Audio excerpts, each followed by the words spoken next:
I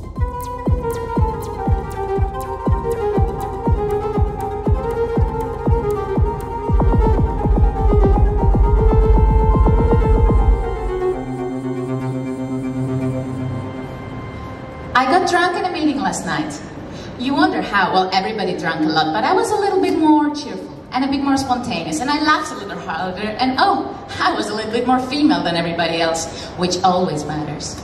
The feeling of guilt kicks in along with a hangover. What will they think of you? The next days are spent struggling to fix your image. Don't make them think you're not serious about your work, even if they pour you one drink after another.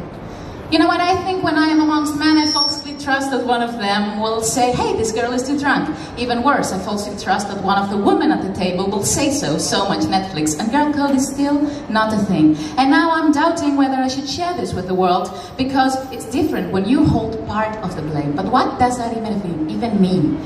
I remember the first rape threat I got. I was 14 and I felt guilty, and of course I didn't tell anybody, because I'd get, what did you expect? Don't talk to strangers on the internet, even if they're friends with your friends, even if they live in your neighborhood.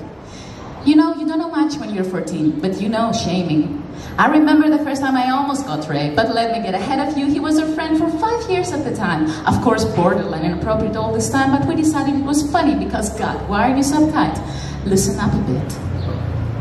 You know, you can't see it coming, but you can feel it. You can feel the uncomfortable tension at the tips of your toes, preparing them to run as fast as they can, locking your gaze at the exit, rehearsing how you'll say no, and for it to be convincing, but not insulting, because it is the moment that gorgeous is traded for bitch.